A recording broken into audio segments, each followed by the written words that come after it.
Good day everyone, my name is Robin J. Cortez from Bachelor of Secondary Education, major in Social Studies 3D. Today, we are going to discuss the building safe, resilience, and sustainable communities. The urgency to address the growing need for adequate housing in well-planned communities has never been a matter of survival until the country confronted the COVID-19 pandemic. We have seen in various highly dense communities the rapid increase of spread of the virus, given the difficulty to observe safe social distancing in congested space, inadequate access in household, water, and sanitation.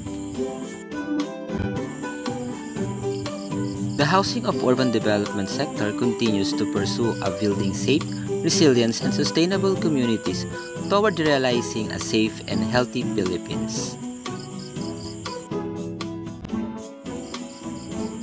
BALAY is the multi-stakeholder partnership platform of the Department of Human Settlements and Urban Development, and it is attached cooperation with the private sectors and local government units, which is aimed to expanding access of housing opportunities by accelerating housing opportunities and affordability. Assessment and challenges.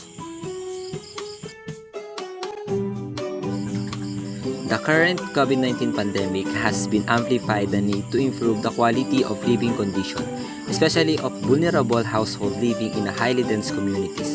Addressing the enormous housing needs always been challenged by confluence in structural and transactional factors. This includes institutional bottlenecks, particularly the complex of the reduced processing and approval of housing permits, lack of land suitable for socialized housing development, especially in urban areas, and low agency budgets of allocation and utilization. The emerging health and safety concerns of the country transition to the new normal are expected slowdown in housing production, as well as the relocation and resettlement activities given the disruption of production of delivery of construction materials and limitation in the conduct social preparation and activities. These concerns are also increased the demand to shift to digitalized government transaction of human settlements and development to ensure the processing of housing-related government permits, license, and other transactions are not disrupted. Affordability issue considering both housing are effectively by the pandemic. Targets.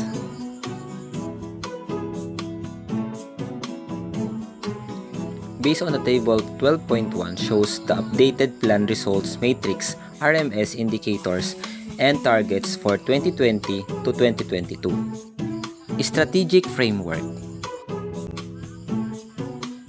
The sectors will be contributed to the strengthening and the foundation for the inclusive and sustainable development by building safe, resilient, and sustainable communities. Strategic framework to build safe, resilient, and sustainable communities in year 2020 to 2022. The strategies. Integrating public health goals in the design of human settlement.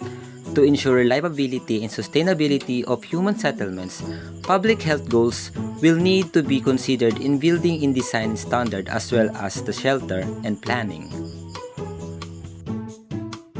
These are the strategies. Enforce strict compliance with building and design standards that considers public health goals. Mainstreaming local shelters planning that integrates public health goals in the comprehensive land use plans.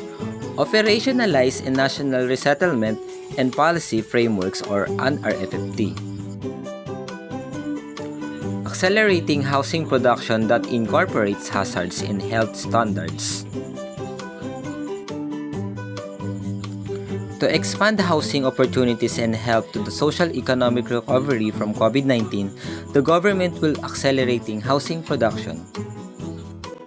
And these are the following. Implement the National Urban Development of Housing Framework, fully mainstream whole of government action in voluntary resettlement initiative, Strictly monitor the implementation of risk-based public health standards in housing and urban development-related activities, includes production in safe, reliable, and resilient housing in light of COVID-19, and implement unified, seamless, and digitalized housing and transaction processing.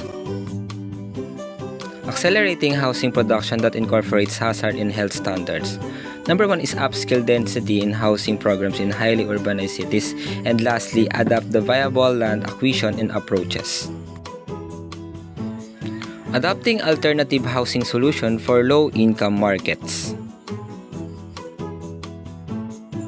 To make housing more affordable for low-income markets, alternative housing solution will be adopted. Secondly, is implemented of innovation housing finance modalities, recognizing the importance of housing and microfinance as a proper housing finance incorporates climbable and disaster resilience. Strengthen primary mortgage markets and develop more secondary ones.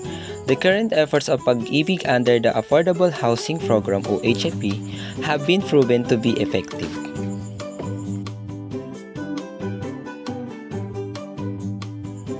Stakeholders empowerment.